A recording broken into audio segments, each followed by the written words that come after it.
And Ted, let's welcome Ted into the viewing area here. You know, it's taken me quite a while here to figure out that, with Ted being on the meds that he's on, the medications that he's on, that puts him to sleep for a little while in the morning because it's kind of exhausting to take so much medications in tuna and be alert and awake. So after he has his morning nap, it seems like the only right thing to do is to let him out for the 12:30 broadcast.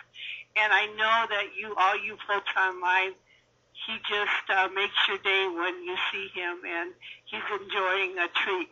I gave him the tube today, or I should say our bear educator Cheryl made the tube. And we did that because he seems to be able to manipulate that much better, or the cube. So for some reason the donuts frustrate Ted. So we don't really give him those, but he does like the tube. And inside the tube is, of course, our wonderful trail mix with peanuts and some cranberry, some dried pineapple, and, of course, a variety of different types of nuts that are in there also. If you look around the enclosure, you'll see how much the color is popping all around, not only on the maple trees that are above the falls, but also the aspens are changing now, and our wildflowers are just taking over the enclosure. And what a beautiful mixture that you folks purchased for the environment here. They're just absolutely gorgeous. We are trying to eliminate daily as much tansy as we can. But as we eliminate it, we have the beautiful asters that grow in purple. We have some mint growing around too, the goldenrod or mustard seed as I call it, and also the different colors of, I think they're called cosmos, that are the variety of flowers that are growing around the enclosure in whites and pinks and purples, and there's some yellows and a few oranges in there. So the color is just certainly popping around here, and just in time probably just before it's going to snow here. We're kind of waiting for folks that are coming down from seeing Lucky. There must have been a great deal of questions up there. So they're just coming into the area now, so they'll be going up on the deck and watching Ted enjoy the enrichment treat that we have given him. Now, why is enrichment so important to these bears? One, it keeps them mentally aware of what they can get food out of. If they were in the forest, they wouldn't have a tube of wonderful food to eat. They would have logs that they have to tear into to get either bugs, grubs, or pupae out of. They have beehives, which are probably no longer available since we're going into the fall, but they become dormant, and they get in there for the pupae or the small young bees that are so succulent in protein. They're getting into ant hills in early June and July when the ants are busily laying their eggs and protecting their young. And the bear comes along and swipes it with his paw and quickly licks them up with their long, sticky tongue before the ants can get to their face and sting them. But here, we have limited amounts of such things around, and of course, Ted isn't much of a forager, so he does enjoy his enrichment treats. And this keeps him mentally aware of what's going on, of being able to manipulate the tube and get the food out, and physically, he has to walk down here to get it. And one of Ted's best exercises is to go about his business and get down here, maybe to either swim or to get a drink, which we furnish him with a tub and water in his own den.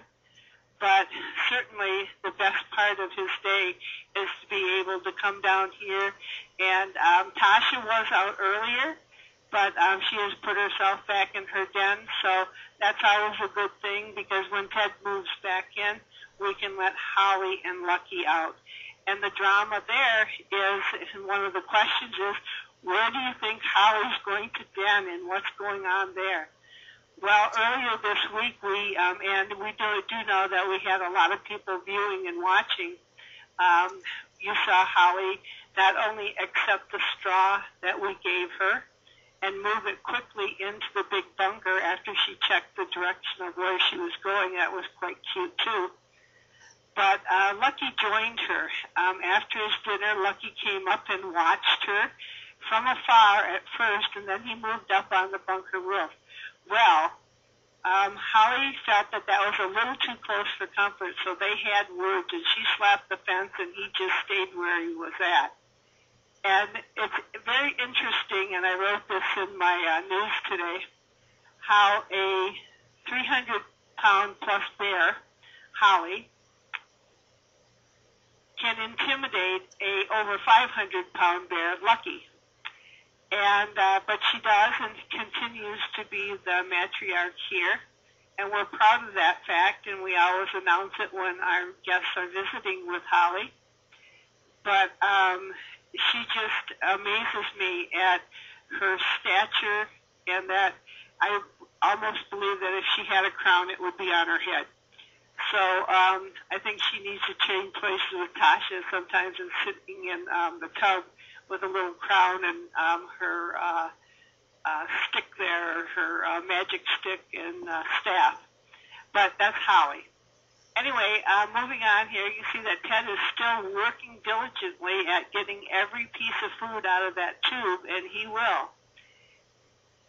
I was looking at him while our bear educator Cheryl was out here, and it almost looks like he's got a triangle on his back. And that is brownish color, and that is fur for those folks that are here that don't know that bears shed. They shed their coats as they walk past trees.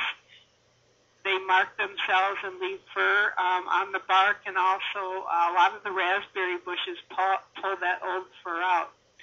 So Ted is almost done with his shedding. Last year he needed a little help. We raked him or brushed him, but this year he's doing an excellent job of getting that dead fur out of his coat. And that's just in time, as you folks have been watching, Lucky, Holly, and Tasha, they have already started growing in their winter coat. And Ted will also. He just does it a little bit later than the other three bears. One of the other questions that was asked is somebody noticed, and this was, we've been doing this for a couple of weeks actually, that Holly has a new bowl and it's silver.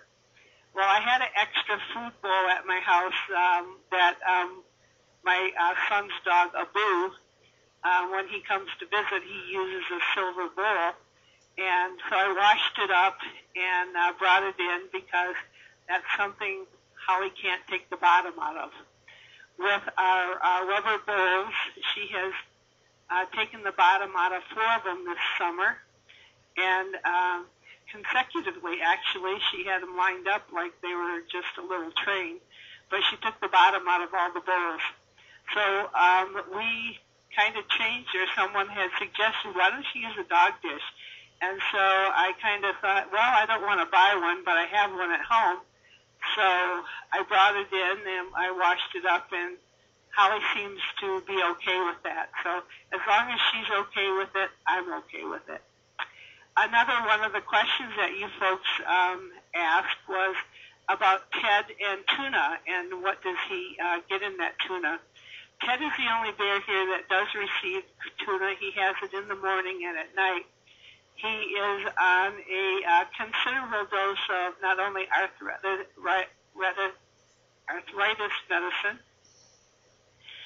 but he's been on an antibiotic for about 2 months, trying to fight a infection that he has in one of his teeth, we feel. Unfortunately, we can't pull the tooth, so we have been trying to deal with it with antibiotics, and it seems to be working. So keep your fingers crossed that this is a good way to get rid of this infection that Ted has with this abscess.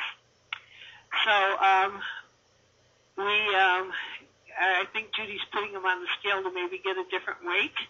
Not sure. We were weighed him earlier this week, and I wasn't quite sure that was a good weight for him. So maybe we're getting a weight on the inside for him. Not sure. what's going on, but he's eating anyway, so that's good. One of the other questions that we had, do I have a preference where Lucky and Holly might den? Well, as long as they den in the bunkers, I really don't care which one they choose.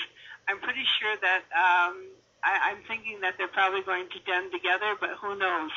Holly has been kind of snooty this year, and although they do get along, and Lucky seems to be a little more aggressive when they're talking to one another, she's still backing him down. So we'll see what happens. He said no to her last year, and she moved in anyway, and they seem to get along just fine. So we'll see what happens. Ted is just passing by, and he's just looking at me because he's such a beautiful, handsome guy. Yes, he is. He's my big boy. So, and his fur is coming in. He's got some curls around his tummy and around the back of his neck.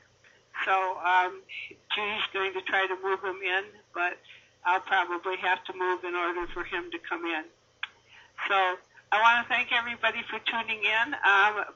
Next week, I won't be here on Sunday, so if you ask questions, JT will have to answer them for you. I'm going home for a week. My grandson has requested that I come home and have a visit and see him march one last time in the band. And so I'm going to comply with him. It's amazing that my family asked me to come home, but it takes a grandson to do it. Just amazing, but I'm doing it. So I'll just be gone for 5 days. So hang in there and have a great day, and we'll be back with you at 12:30 tomorrow. Thank you all.